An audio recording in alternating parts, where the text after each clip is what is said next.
What's going on, YouTube, man? So this video is pretty much going to cover what you should expect as a State 21 student, especially if you're 30 and under, 25 and under.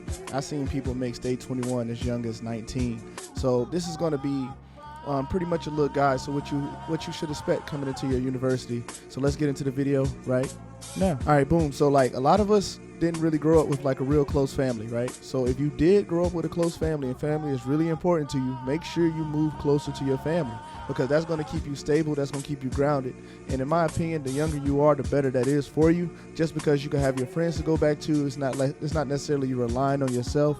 But if you're one of those people who's living in Virginia and you don't like Virginia, you're not from Virginia, and you want to go to California, then I highly suggest you choose a school that's in California. That way you could be closer to the environment that you want to be in and that you know you will enjoy, especially as you do your schoolwork, because a lot of this stuff is not easy and you're going to need that mental break for sure. All right, cool. So the harder your degree is, the more workload you're going to have. Like your workload is going to depend on how many credit hours you take. Let's just say you have a very hard degree such as nursing, where it requires a lot of work. Like if nursing requires a lot of work and you know it requires a lot of work, a lot of times you're going to be taking course loads that's looking like 18, 19, and even 21 credits. Now that's going to be every semester, and remember, you only got 3 years to complete it, so keep that in mind. So like you're going to have some heavy workloads, so I want you to already get in that mindset of like grinding hard. And likely if you got accepted to this program, people already see that you're a hard worker, so that shouldn't be an issue, but I can't just make a video without saying that. All right, so next we got have an actual plan for your degree. A lot of people come to State 21 with just a plan of just getting this degree and then going forth. Nothing wrong with that, but I suggest you have a plan with your degree. If you want to come in for business, construction science, agriculture, architecture, engineering, nursing, whatever you're trying to do, make sure you have a plan just so you have an exit in case you want to get out the military early after your obligation.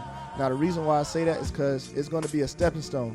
I feel like everything is a stepping stone, and you got to have a plan or exit strategy just in case things don't go as planned. That's just my advice. I mean, you do what you want to do, but yeah, I would say have a plan for your degree. Okay, choose your school wisely. A lot of people choosing schools based off the Division I sporting events, as far as like going to Auburn or going to University of Alabama, Texas, whatever the case may be, or they want to just go to a party school. You got these historical schools where the parties are just awesome. Like you just know they're awesome. You can look up the top party schools in the nation and they have a list for it, right?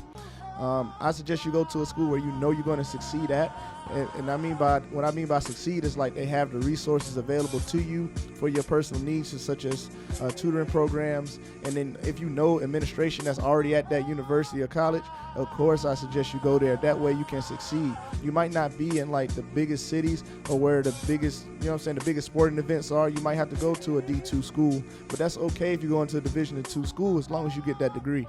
At the end of the day, it's about commissioning. Okay, so I deal with this on a daily basis. A lot of people are not going to understand where you're coming from just based off of experience, right? So even if you're 25 or you're 24 and you've been on 2 deployments, a lot of people here at these colleges and universities never been on 1 deployment. They're still working their first job, or they don't have a job at all and their parents taking care of them, or they're just doing some illegal stuff to make it, make it day by day. So understand your experience is going to outweigh a lot of their experience. So like they're not going to understand how you think or why you think that way. Some people might ask you, but a lot of people won't, right? So you just got to have that fortitude and mindset of like, I might be misunderstood, and that's okay. So civilians move a lot slower than military personnel. I only say that because like we as military personnel have a set schedule when we go to sleep, when we wake up, when we eat, all of that, when we work out. So like these people don't have a set schedule. A lot of them don't. I'm not going to say all of them don't, but a lot of them don't. So like they're not going to understand your structure, right? Especially if you already a chief petty officer, first class petty officer, or even an E5 or E4, because you already been exposed to having goals set for yourself. Especially if you're coming into State 21, you know something that other people didn't, or you're just the best of the best. So either way, you have this leg up on the civilians. So keep in mind, they're going to move a little bit slower than you're going to move. And then I think it's not necessarily going to help you to realize. It's still going to frustrate you. I know it frustrated me, but it's still going to be something that you have to keep in mind. Lastly, remember you're working hard for this, right? So you work really, really hard to get through State 21 and get to your university.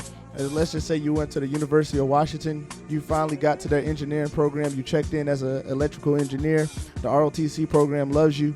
You just got to keep working. The only reason why I say keep working is because a lot of people tend to get in our heads and say, oh, it's okay, you got to take a break, you know what I'm saying, don't burn yourself out. They've been saying stuff like that my whole career, man. So I'm gonna tell you this, only you know how much you could take, but you know what you got to do. You know what I'm saying? You know if you got to study, you know if you got to make that A. You know what I'm saying? You got to keep that GPA up, then keep that GPA up. And that especially go for my nuclear specialists, because the nuclear specialists, y'all GPA got to be higher than everyone else's, and then you got to take a STEM major. So keep that in mind, man. People are going to try to project on you, right? They're going to project that you're working a little bit too hard. Don't listen to that. You just keep going. But, man, that's what I got from this video. Hopefully you guys are having a great week, man. I'm having a great week. I got some tests coming up. Fall semester is pretty chill. I'm not gonna lie, it's pretty chill because I'm through with all my math, so I have a little time to like scale back and study like I want to, and that's very important as well, just so that I could do my best on these exams. But all in all, man, everything's good. Hopefully everything's good with you, and I'll catch you guys next video. Peace.